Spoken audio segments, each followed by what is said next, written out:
नमस्कार दोस्तों, मैं महेश कुमार स्वागत करता हूं आपका अपने चैनल मैथ्स विद एमकेएन पे। तो दोस्तों, डे 4 लेके आए हैं हार्ड क्वेश्चन सीरीज का या एनटीपीसी टेस्ट सीरीज का पर डे 10 क्वेश्चन। तो आइए स्टार्ट करते हैं क्वेश्चन। देखिए, अच्छा क्वेश्चन करा रहे हैं। हर भैया सेट में ये क्वेश्चन जरूर पूछा गया है। ये क्या मतलब, इस टाइप का क्वेश्चन 2016 में जो एनटीपीसी हुआ था, हर सेट में एक क्वेश्चन इससे जरूर आया है। पर डे आपको एक क्वेश्चन इससे मिलेगा, समझ रहे हैं? मतलब इस पैटर्न का क्वेश्चन एक डेली आपको मिलेगा। बताओ तो पहला ही क्वेश्चन यही करा दिया करें, डेली एक। ठीक, वैसे पॉसिबिलिटी यही रहेगी 99% तक कि मतलब मैं इस क्वेश्चन को पर डे आपको एक दे पाऊँ। ठीक है, तो पहला क्वेश्चन देखो क्या है मित्र। 3 स्टेटमेंट दिए हैं। एक महिला निम्नलिखित वस्तुएं दी गई श्रेणी में खरीदना चाहती है। 3 स्टेटमेंट दिए हैं, फिर 4 ऑप्शन दिए हैं। कह रहा ऐसा कौन सा ऑप्शन है जो तीनों स्टेटमेंट को सेटिस्फेक्शन देता है या सेटिस्फाई करता है।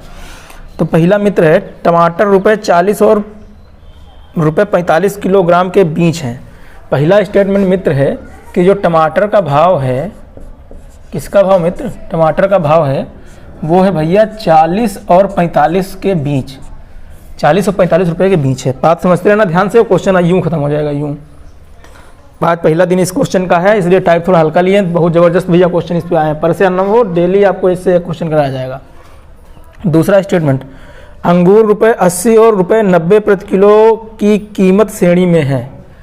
अच्छा, दूसरा स्टेटमेंट भैया है जो अंगूर हैं, अंगूर को बोल रहा है ₹80 और क्या कह रहा है, अंगूर ₹80 और ₹90 प्रति किलो की कीमत श्रेणी में है। मतलब हम ये भी ये कह सकते हैं कि 80 और 90 की 2 कैटेगरी हैं, 80 में है या फिर 90 में है। ठीक है,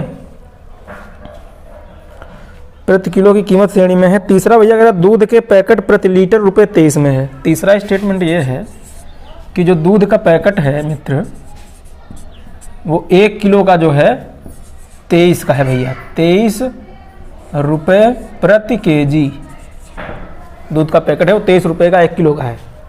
अब स्टेटमेंट देखो भैया, ए स्टेटमेंट देखो क्या कह रहा है।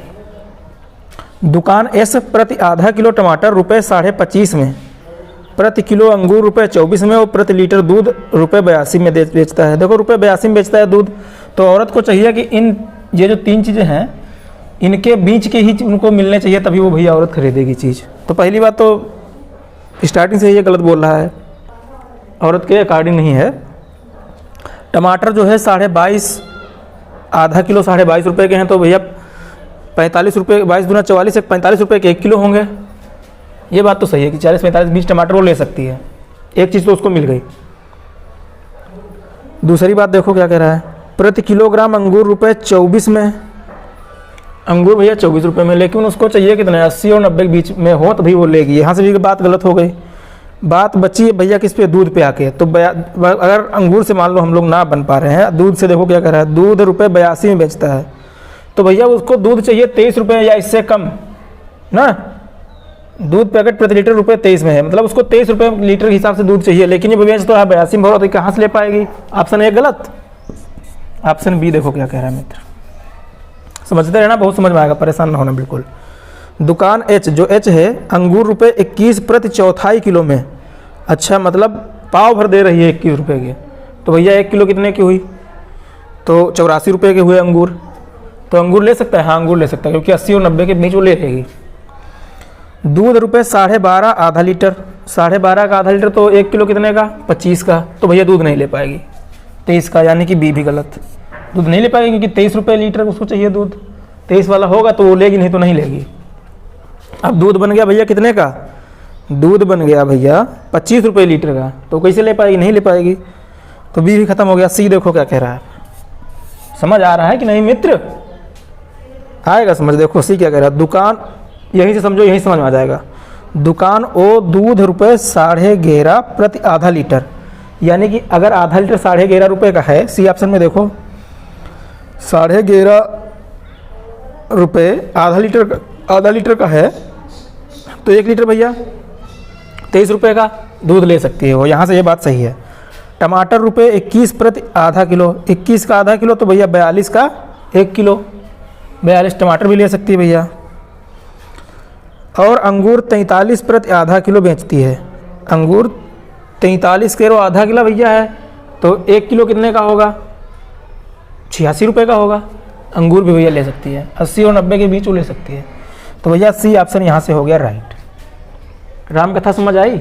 नहीं आई होगी तो हम फिर समझा देंगे, बिल्कुल समझ आएगी। बात मोटी मोटी समझो ये है मित्र कि एक औरत लेना चाहती है, वो कब लेगी? जब उसको टमाटर 40 या 45 रुपये प्रति किलो के बीच मिलेंगे तभी वो लेगी, ठीक। दूसरी बात, अंगूर भी लेना चाहती है, वो अंगूर कब लेगी? 80 या 90 के बीच मिलेगी तब वो लेगी। दूध भी लेना चाहती है, लेकिन दूध कब मिलेगा? जब वो 23 रुपये लीटर मिलेगा तब लेगी वो। और ये भी शर्त है एक तरीके से कि वो तीनों चीज़ लेगी, लेकिन एक ही दुकान से लेगी भैया। ये नहीं कि ये कहीं और ले लिया, टमाटर कहीं और ले लिया, अंगूर कहीं और ले लिया, दूध कहीं और ले लिया। तो भैया यानी कि 40-45 के बीच टमाटर अगर मिलेंगे तब वो लेगी, अंगूर 80-90 के बीच होंगे तब वो अंगूर लेगी, दूध 23 रुपये प्रति किलो के हिसाब से उसको मिलेगा तब वो लेगी। ये तीनों चीज़ें एक ही दुकान से लेगी। तो बताओ इसमें कौन कौन सी दुकान से वो ले सकती है? कोई केवल सी दुकान से ले सकती है। क्यों? क्योंकि सी दुकान में कह रहा है कि 11.5 प्रति आधा लीटर दूध की जो कीमत है 11.5 के आधा लीटर। तो भैया 11.5 का आधा लीटर तो पूरा लीटर, 11 दूनी 22 है, 23 रुपये में दूध तो 23 रुपये में मिल रहा है। ये वाली बात सही हो गई। दूसरी बात देखो, टमाटर रुपये 21 प्रति आधा किलो। 21 का आधा किलो तो भैया 42 का 1 किलो, तो 40 और 45 के बीच ही तो 42 होता है। यानी कि टमाटर यहाँ से ले सकती है, दूध भी ले सकती है, टमाटर भी ले सकती है। अगर अंगूर भी इसके दोनों के बीच मिल गया, 80-90 के बीच अंगूर मिल गया तो अंगूर भी ले सकती है, यानी कि तीनों चीज़ यहाँ से ले लेगी। अंगूर 43 प्रति आधा किलो बेची जाती है, मतलब बेचती है, वहाँ दुकान पे बिकती है। 43 की आधा किलो भैया तो 86 की 1 किलो, 86, 80 और 90 के बीच ही तो होता है। बात समझ आई? अब तो उम्मीद करते हैं यार समझ आ गई होगी, तो फिर मुस्कुरा दो जरा सा, समझ आ गया तो। देखते हैं नेक्स्ट क्वेश्चन, आइए। देखो मित्र, अगला क्वेश्चन। भैया चैनल को कर लो सब्सक्राइब, कुछ तो नया मिलेगा यार हमारे चैनल पे आए हो जब, कुछ तो नया देंगे आपको। घिसा पिटा तो सब दे देते हैं यार। देखो नेक्स्ट क्वेश्चन। त्रिभुज PQR इस प्रकार है कि PR 12 सेंटीमीटर। अच्छा कोई भैया होगा त्रिभुज PQR? PQR देखो मित्र क्या कह रहा है, PR 12 सेंटीमीटर, PR 12 सेंटीमीटर और त्रिभुज PQR त्रिभुज XYZ के समान है। भैया एक और त्रिभुज बोल रहे हैं, एक और त्रिभुज बोल रहे हैं, एक और चलो बोल रहे हैं तो मान ले रहे हैं भाई। ये कह रहे हैं इसके समान है, XYZ के समान है। मतलब अगर जिस रेशियो में ये भुजा होगी, अगर ये 12 है तो इसी के रेशियो में ये भुजा होगी। जैसे मान लो ये 6 हो सकती है, समझ रहे हैं, इसकी आधी हो सकती है, इसकी चौथाई हो सकती है। मतलब अगर ये 12 है, अगर ये 12, जैसे ये 12 है, PR, बात समझना पहले, अगर मान लिया जाए PR 12 है तो अगर इसमें भी XZ भी 12 मान ली जाए, जैसे हम बता रहे हैं आपको, ये भी 12 मान ली जाए, तो अगर ये जो भुजा होगी उतनी ही भुजा ये होगी, जितनी ये भुजा होगी उतनी ही भुजा ये होगी। बात समझ आई? मतलब जितनी ये भुजा है अगर उतनी ये भुजा दी जाए। अगर ये जैसे 12 है, फिर इसको मान लिया जाए 6 होगी, मान लिया जाए जैसे थोड़ी देर के लिए। समरूपता का नियम हम आपको बता रहे हैं, समरूपता होती क्या है, समरूप बोल रहा है क्वेश्चन में ना। जैसे ये 12 है, ये भुजा अगर 6 है मित्र, इसकी आधी ये भुजा है, अगर ये जितनी ये भुजा होगी उसकी आधी ये भुजा होगी। भाई इसकी ये आधी है तो ये भुजा जो जितनी भी होगी उतनी उसकी आधी ये भुजा होगी XY, जितनी QR भुजा होगी उसकी आधी YZ भुजा होगी। ये समरूपता का होता है नियम, ठीक है। अब देखो क्वेश्चन आगे क्या कह रहा है। XYZ के समान है यदि XY 20 और YZ 28, XY 20 मित्र और YZ 28। यहाँ तक बात क्लियर? आगे देखते हैं। सेंटीमीटर है तो PQ रेशियो भैया किसका पूछ रहा है? PQ रेशियो QR का अनुपात ज्ञात कीजिए। अभी हमने आपको बताया कि जिस रेशियो में ये भुजा होगी उसी रेशियो में ये होगी भुजा। तो भैया PQ अनुपात QR PQ है कितनी? PQ हमें नहीं पता कितनी है, अपान QR, अनुपात या बटे एक ही बात होती है। QR भैया हमें नहीं पता कितनी है। अच्छा ये इसका अनुपात कितना होगा जितना ये होगी उतनी ये होगी, मतलब उसी के अनुपात में, जिस अनुपात में ये जितनी ये होगी उसी के अनुपात में ये होगी, जितनी ये होगी उसी के अनुपात में ये होगी।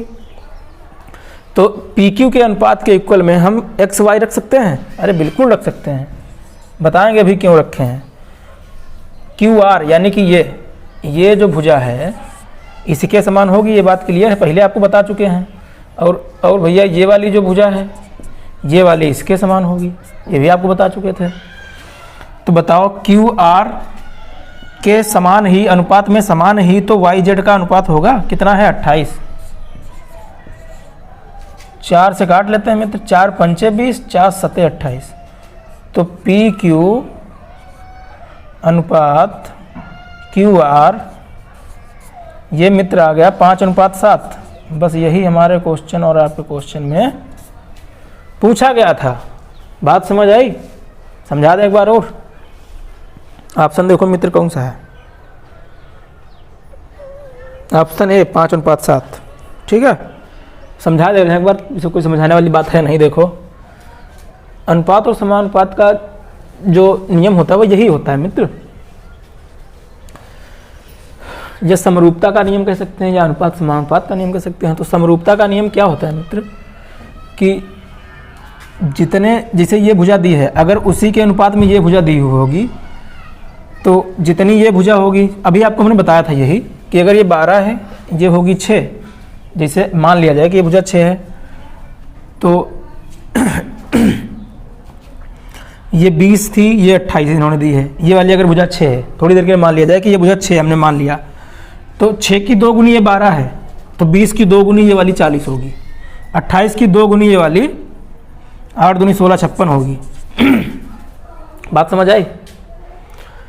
तो भैया वही अनुपात तो है ये, किसका? PQ QR का अनुपात अगर हम निकाल लें, PQ QR का अनुपात निकाल लें 40/56, तो 40/56 को हम अगर अनुपात में करें भैया तो ये 5/7 बन जाएगा, 5:7 बन जाएगा। 8 × 5 = 40, 8 × 7 = 56, 5:7 नहीं बन गया? यही तो हम आपकी इतनी देर से बताना चाह रहे थे। अब बात क्लियर हुई थोड़ी बहुत? चलिए देखते हैं नेक्स्ट क्वेश्चन। ओके मित्र,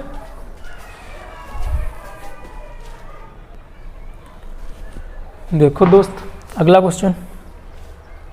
क्वेश्चन है 10 व्यक्ति भोजन के लिए एक होटल में गए,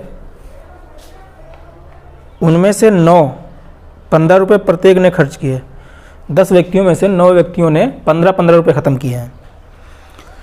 10वें व्यक्ति ने सभी 10 की औसत व्यय से 9 रुपये अधिक खर्च किए। उनके द्वारा खर्च किया गया कुल रुपया कितना है या कितना था? तो देखो मित्र समझो इसको। पहले भैया कह रहा है कि टोटल बंदे गए हैं 10, लेकिन उनमें से 9 बंदे जो हैं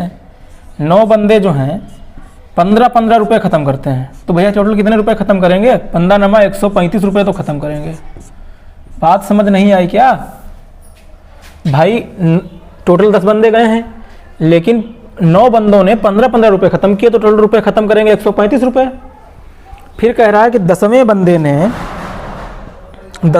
ने सभी 10 की औसत व्यय से 9 रुपये अधिक खर्च किए। 10वें बंदे ने क्या किया? सभी 10 की औसत व्यय से 9 रुपये अधिक खर्च किए। तो भैया ये बताओ, 9 ख़त्म करते हैं 135। अच्छा 10वां बंदा जो है, 10वां, इसको हटाओ थोड़ी देर के लिए, ये समझो पहले। 10वां व्यक्ति जो है, 10वां व्यक्ति माना भैया 100 रुपये ख़त्म कर रहा है, 100 रुपये ख़त्म करता है। मान लेते हैं थोड़ी देर के लिए, क्या प्रॉब्लम है? कोई प्रॉब्लम है क्या? कोई प्रॉब्लम नहीं है यार, थोड़ी देर के लिए मान लिया 100 रुपये ख़त्म करता है। तो ये बताओ 9 बंदों ने ख़त्म किए हैं 135 रुपये, प्लस 10वें बंदे ने ख़त्म किए 100 रुपये। 10 बंदे इंक्लूड हो गए कि नहीं हो गए? अब इनका औसत निकालें हम, तो औसत निकालेंगे तो बंदे कितने? 10, जितना औसत निकालना उतने से भाग करना है जितने लोग हैं। क्वेश्चन में कह रहा है कि उनके औसत से 9 रुपये अधिक ख़त्म करता है। तो भैया रुपये कितने ख़त्म करता है? 100 रुपये माना ख़त्म करता है, तो 100 बराबर रख सकते हैं। समझा रहे हैं भी फिर एक बार, परेशान बिल्कुल नहीं होना, समझ में ना आए हमको बिल्कुल बताना। ओके, ये बताओ 9 बंदे हैं, 15-15 रुपये ख़त्म कर रहे हैं, तो 135 रुपये ख़त्म करेंगे। लेकिन 10वां व्यक्ति जो है वो क्या करता है, 10वां व्यक्ति का खर्चा क्या है, ट्रैक्टर निकल रहा है, आवाज़ सुनाई पड़ रही है, अरे गांव में शूट करते हैं थोड़ी बहुत नॉइज़ आ जाती है। तो देखो जो 10वां आदमी है वो क्या करता है, वो 10 आदमियों के औसत से 9 रुपये अधिक ख़त्म करता है। तो 9 आदमियों की 135, 10वें व्यक्ति की x, तो इन भाई औसत कैसे निकालेंगे, ऐसे तो निकालेंगे कि जितना टोटल खर्चा हुआ है और जितने व्यक्ति हैं उनसे भाग कर दें।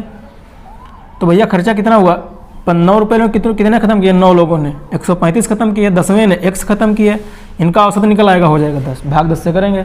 ये हो गया हमारा, आपका निकल के आ गया औसत, इतना निकल के आ गया औसत। यहाँ तक क्वेश्चन में कह रहा था कि जितना वो ख़त्म करता है उस जितने औसत से 9 रुपये अधिक ख़त्म करता है वो व्यक्ति कौन, x, तो x रुपये ख़त्म, वो 10वां व्यक्ति रुपये कितने ख़त्म करता है, x ख़त्म करता है, औसत से 9 अधिक ख़त्म करता है। कोई बात नहीं, अब तो समझ आ जाना चाहिए यार।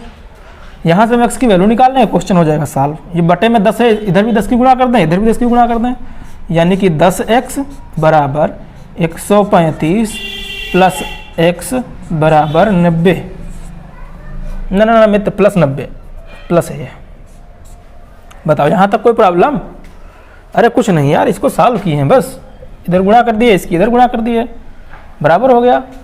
ओके मित्र, अब देखो यहाँ से हम x की वैल्यू निकाल लेंगे, ये इधर x माइनस होगा, माइनस हो जाएगा, यानी कि 9x बराबर 135 और 90, 135 और 90, 9 3 12 225। तो x बराबर भैया, अरे 9 से उड़ा दो इसको यार, 9 दूनी 18, 9 पचे 45, x बराबर 9 पचे 45, x बराबर 25 रुपये। यानी मित्र क्या हुआ बात हमारी आपकी, यहाँ तक बात पहले समझो फिर वो समझाते हैं। 10वां व्यक्ति x रुपये ख़त्म करता है, x बराबर कितना, यानी कि 25 रुपये ख़त्म करता है। 10वां व्यक्ति अब कितने रुपये ख़त्म करता है मित्र, 10वां व्यक्ति ख़त्म करता है 25 रुपये। तो क्वेश्चन में शायद ये पूछ रहा था कि टोटल खर्च कितना हुआ,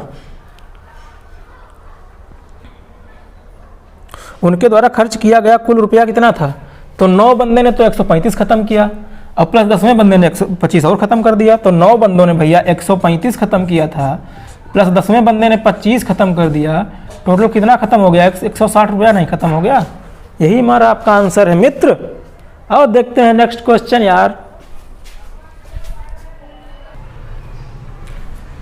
देखो मित्र एक और क्वेश्चन है, 60 वर्ग इकाई के क्षेत्र के आयत से सबसे छोटा वृत्त जो आयत के विपरीत भुजाओं को स्पर्श करता है को काटा गया। यदि वृत्त का क्षेत्र बचे हुए क्षेत्र का 3/2 है तो आयत की छोटी भुजा की लंबाई ज्ञात करें। क्वेश्चन कह रहा है कि एक आयत है मित्र, और आयत का जो क्षेत्रफल है वो 60 वर्ग इकाई है। आयत का जो क्षेत्रफल है वो 60 वर्ग इकाई है, 60 वर्ग इकाई है भैया आयत का क्षेत्रफल। कोई दिक्कत? क्या दिक्कत होगी, क्षेत्रफल तो है 60 वर्ग इकाई, मैं क्या दिक्कत होगी, 60 का 120 हो तब में कोई दिक्कत नहीं होगी।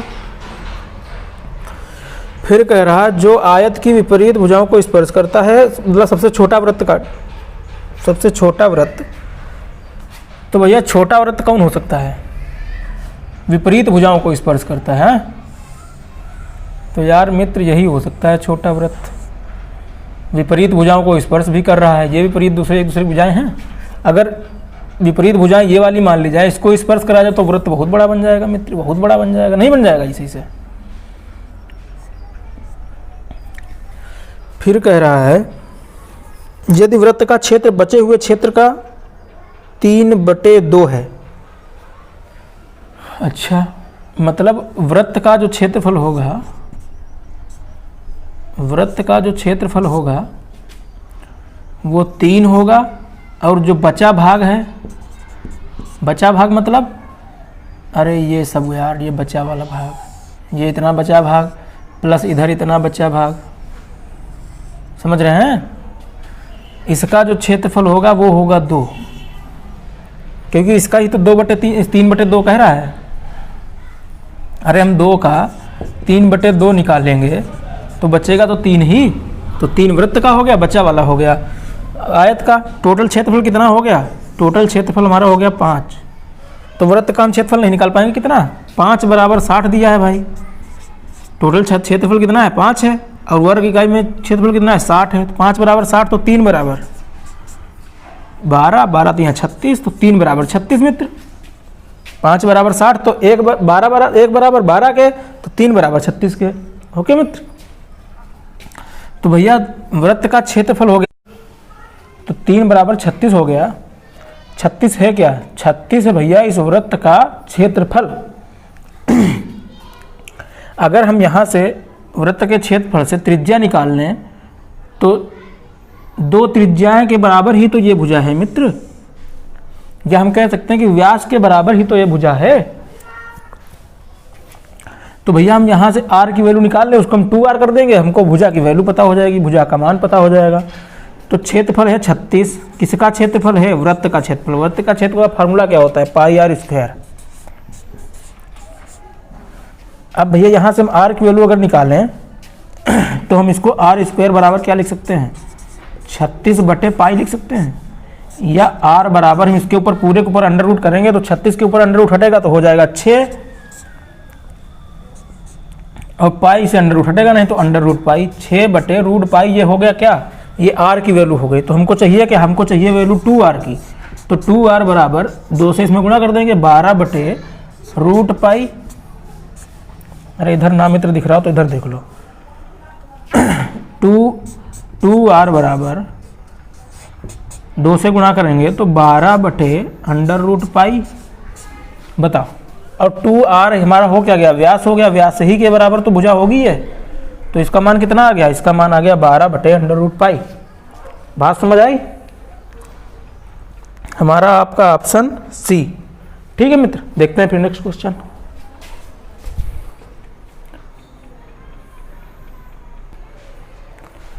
देखो मित्र अगला क्वेश्चन, निम्न वेन आरेख 50 छात्रों को दर्शाता है जो व्यावसायिक प्रशिक्षण सत्र ए, बी और सी में भाग लेते हैं। प्रत्येक छात्र कम से कम एक प्रशिक्षण सत्र में भाग लेता है। छात्र या सत्र एक ही बात। प्रशिक्षण सत्रों में, शस्त्र बोल रहे हैं, अरे सत्रों में केवल 2 सत्र में वास्तव में कितने छात्र भाग लेते हैं? देखो क्वेश्चन मित्र, वेन डायग्राम भैया बना है, बना ले रहे हैं हम भी यार, कोई प्रॉब्लम नहीं होने देंगे भाई, ऐसे बना है। सत्र हैं भैया 3, ए, बी और सी। 5 बंदे ऐसे हैं जो तीनों में इंक्लूड हैं, ए में भी, बी में भी, सी में भी। यहाँ तक बात क्लियर। 10 बंदे ऐसे हैं जो केवल ए में हैं। 12 बंदे ऐसे हैं जो केवल बी में हैं। 10 बंदे ऐसे हैं जो केवल सी में हैं, केवल सी के हैं ये। टोटल भैया ये ओवरऑल हैं कितने? ये टोटल हैं मित्र, ये टोटल हैं मित्र 50। टोटल हैं 50। समझते हैं ना बात को? सर्कल नहीं लगाओगे तब भी चलेगा। 12 हैं, ये टोटल हैं 50 मित्र। अब ये बताओ, केवल ए में हैं भैया 10 बंदे, बी में हैं भैया 12 बंदे, सी में हैं भैया 10 बंदे। तीनों में भैया, तीनों में ए प्लस बी प्लस सी, तीनों में हैं भैया 5 बंदे। ये बताओ 10, 12, 10, 5 टोटल कितने बंदे हैं? टोटल हैं 10, 10, 20, 10, 30, 7, 37 बंदे ऐसे हैं। कैसे हैं मित्र 37 बंदे? 37 कैंडिडेट ऐसे हैं जो या तो तीनों में भाग ले रहे हैं, या तो सिर्फ एक में भाग ले रहे हैं, या तो बी में ले रहे हैं, या तो ए में ले रहे हैं, या तो सी में ले रहे हैं। तो 37 लड़के ऐसे हो गए जो या तो ए में है, या तो बी में है, या तो सी में है, या तो तीनों में है, या तो एक में है, या तो फिर तीनों में है। तो जो बचे वाले बंदे होंगे वो तो ऐसे होंगे जो दोनों में शामिल होंगे। तो बंदे कितने बचेंगे, 50 में से 37 तो ऐसे हैं, 50 माइनस 37 कितने बचे भैया, 13 बंदे बचे। यही हमारा आपका आंसर। बात समझ आई, ऑप्शन सी। बात समझ आई कि नहीं समझ आई, फिर समझाते हैं एक बार।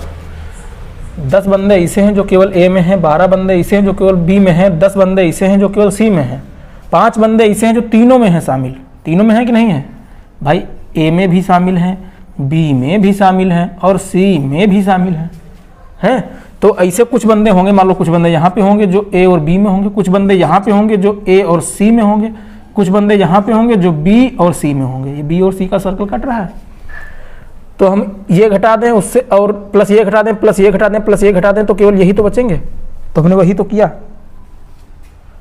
10 12 22 और 10 32 और 5 37, 37 माइनस कर दें 50 में से 37, 13 बंदे आ जाएंगे। बात समझ आई। देखते हैं नेक्स्ट क्वेश्चन।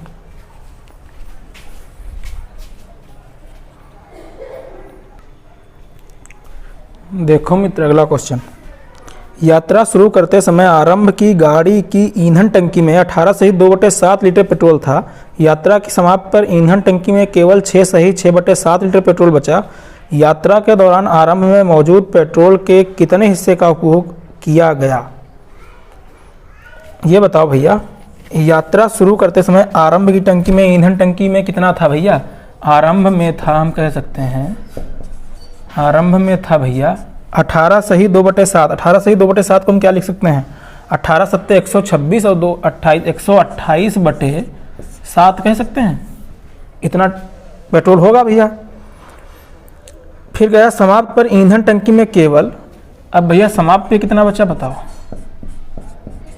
समाप्त पर बचा भैया 6 सही 6/7, जिसको हम लिख सकते हैं 6 सत्ते 42 और 6 48/7। इतना भैया तेल अब बचा है, पेट्रोल अब बचा है। तो भैया कितना खत्म हो गया बताओ यात्रा में। हम कह सकते हैं कि आरंभ में से लास्ट वाला, अंतिम वाला, समाप्ति वाला घटा दें तो जितना खत्म हुआ होगा उतना आ जाएगा। कितना खत्म किया इन्होंने खत्म किया 128/7 माइनस 48/7।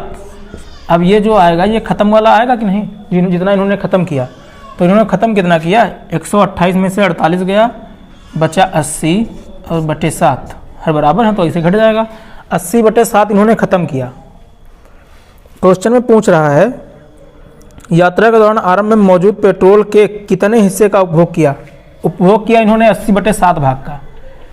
आरंभ में यात्रा के दौरान, आरंभ में कितना था 128/7, इन्होंने 128/7 का कितना खत्म किया, तो हम कह सकते हैं इन्होंने खत्म किया 80/7। भाई 80/7 इन्होंने खत्म किया, कितने से, 128/7 से। बस वही भाग बचा हुआ आ जाएगा, जो इन्होंने खत्म किया वो निकल के आ जाएगा।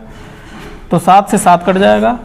अब 128 और 80 को काटेंगे किससे, इसको हम काट लें 8 से, तो ये ऊपर हो जाएगा 10, नीचे हो जाएगा 8 8 1 8, बचा 4 8 6 48, 10/16। 10/16 को हम क्या लिख सकते हैं, 2 से काट लें, 2 8 16, 2 5 10, 5/8। यानी कि हम कह सकते हैं कि इन्होंने 5/8 भाग का उपभोग किया, जो ऑप्शन में हमारे कौन सा है, सी ऑप्शन है। ठीक है, बात समझ आई। देखते हैं नेक्स्ट क्वेश्चन।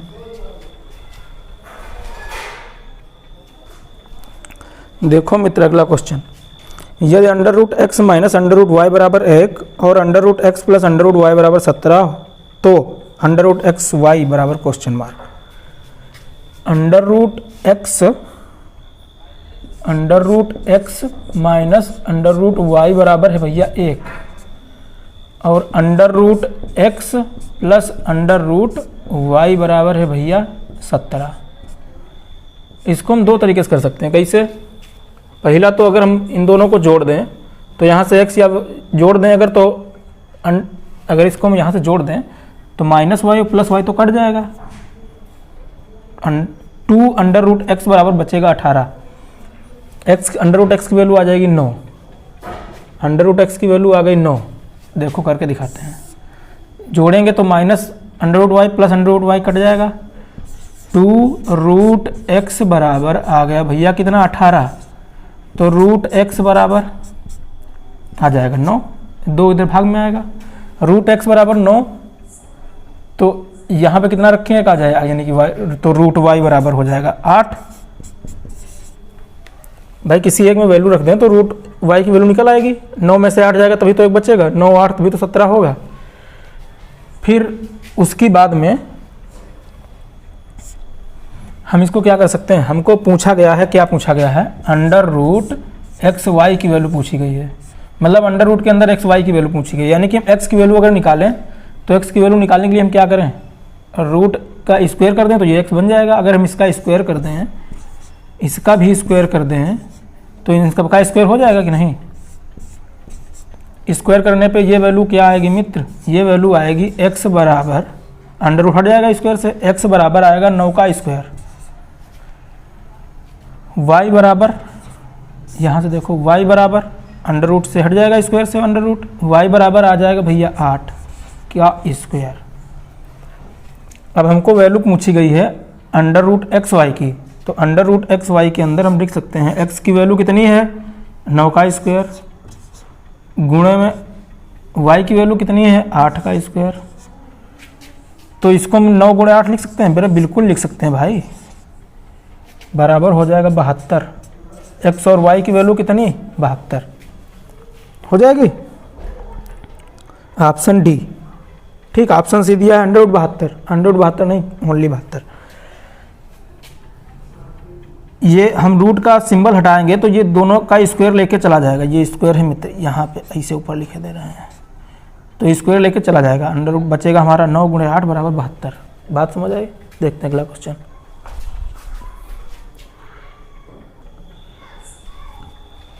देखो दोस्त अगला क्वेश्चन, अगला क्वेश्चन है, दो ट्रेनें जिनकी लंबाई 132 मीटर व 108 मीटर है एक दूसरे की विपरीत दिशा में 32 किलोमीटर प्रति घंटा व 40 किलोमीटर प्रति घंटा गति से दौड़ रही हैं।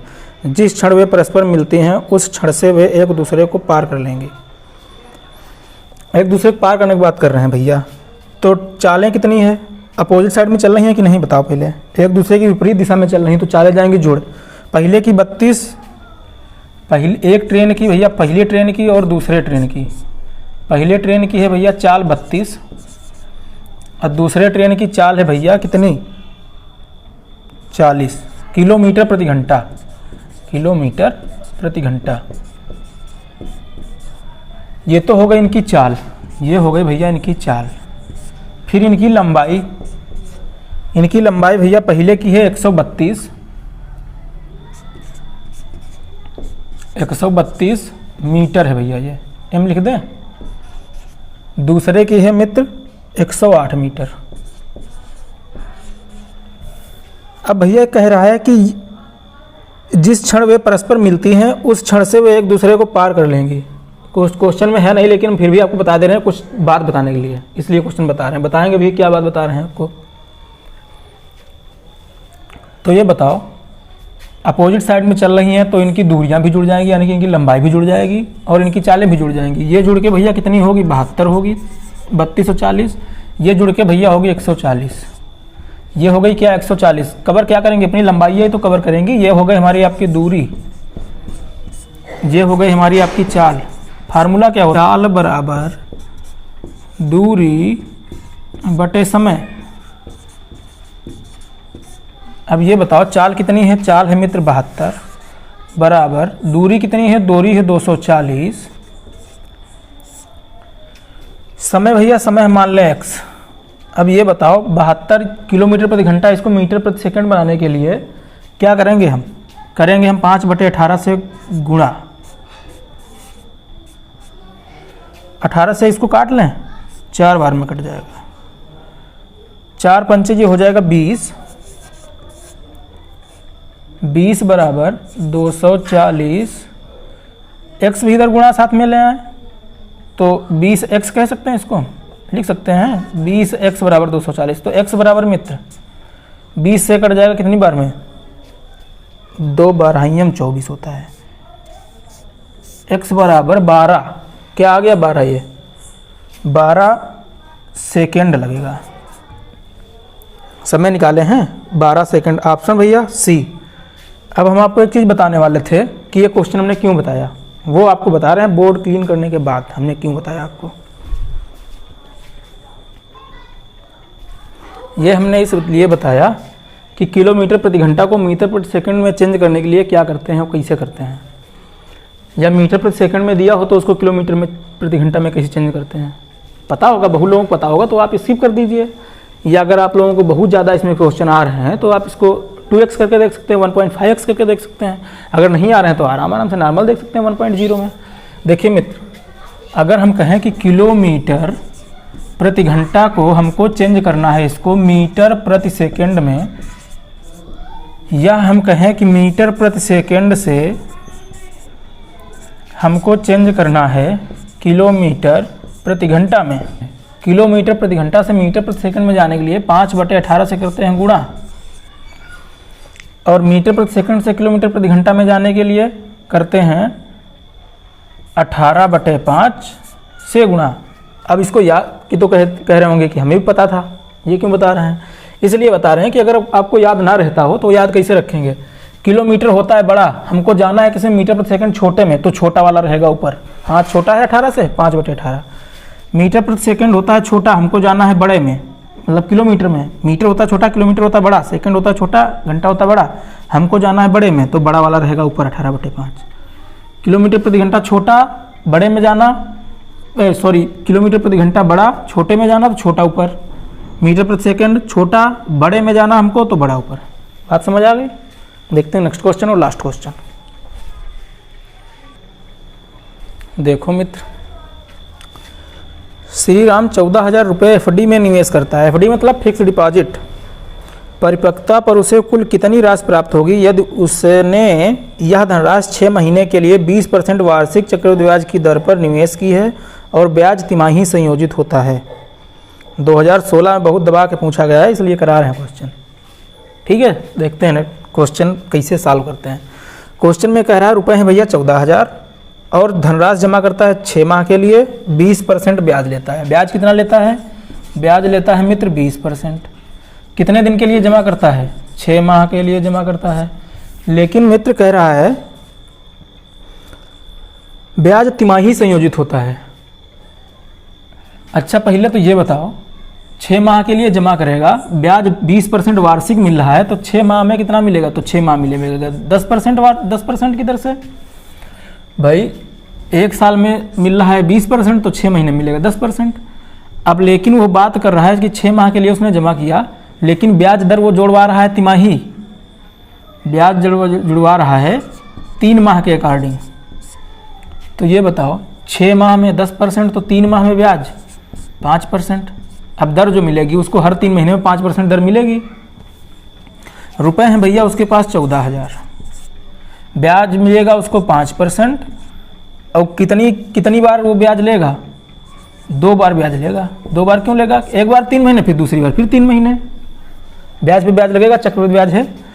तो ये बताओ, 14,000 का 5% हम निकालेंगे, तो ब्याज निकालने के लिए भैया ये तरीका एक और होता है। क्या हम आपको बता रहे हैं? वो पहले साल के लिए 1 बार, दूसरे साल के लिए फिर इससे 2 गुना, तीसरे साल के लिए अगर करें तो फिर इससे 2 गुना, यानी कि 2 था 4 बार। देखो कैसे 5% इसका निकालेंगे, 14×5 = 70, 700 ब्याज मिलेगा। भाई 14,000 का 5% करेंगे, 14,000 × 5/100 करेंगे। इधर देखो, 14,000 × 5/100 करेंगे। इस 100 से 2 जीरो कट जाएंगे। 140 की और 5 की तो गुणा होगी, 14×5 = 70 होगी जीरो। तो हम ऐसे ना करके डायरेक्ट गुणा भाग कर लेते हैं। 14 भाई 2 जीरो ये हम माइनस कर देंगे इससे, क्योंकि 2 जीरो ये वाले इससे काटेगा। तो 14×5 = 70, ये 2 जीरो कट जाएंगे। 100 से ये 2 जीरो कट जाएंगे। अब 14×5 = 70 और 1 जीरो, यानी कि 700। बात समझ आई? दूसरे साल फिर भैया उसको ब्याज मिलेगा 700। अब ब्याज पे भी तो ब्याज मिलेगा। अब नीचे 100 रहेगा, 700 × 5/100 रहेगा। 100 से 2 जीरो कट जाएंगे, यानी कि 7 × 5 बचेगा, 7×5 = 35। अच्छा, अगर हमको फिर निकालना होता तो ये वाला तो 700 रहता ही। अगर तीसरे साल निकालना होता, 1400 का 5% ये 700 रहता। फिर हम इसका ब्याज निकाल लेते, यहाँ पे रख लेते, इसका ब्याज निकाल के यहाँ पे रख लेते, इसका ब्याज निकाल के यहाँ पे रख लेते, जैसे भी करना होता। फिलहाल इसकी हमें ज़रूरत है नहीं। तो अब कह रहा उसे कितने पैसे मिलेंगे, यही कुछ पूछ रहा था। निवेश करता है, परिपक्वता पर उसे कुल कितनी राशि प्राप्त होगी। तो भैया 14,000 तो जमा किया, 700 और 700 और 35, यानी कि 1435 रुपये उसको मिलेगा ब्याज। 1435 रुपये मिलेगा ब्याज, और प्लस उसने कितने जमा किए थे? उसने जमा किए थे 14,000। तो 14 × 15,000 435 रुपये उसे ब्याज प्राप्त होगा। बात समझ आई? ठीक, आज तक यहीं रखते हैं। आज फिर मिलते हैं आपको कल नए नए क्वेश्चनों के साथ। तब तक के लिए नमस्कार। मज़ा आ रही है तो सब्सक्राइब कर लो, नहीं आ रही है तो डिसलाइक कर दो यार, और क्या हो सकता है। ठीक है, मिलते हैं कल वीडियो। नमस्कार।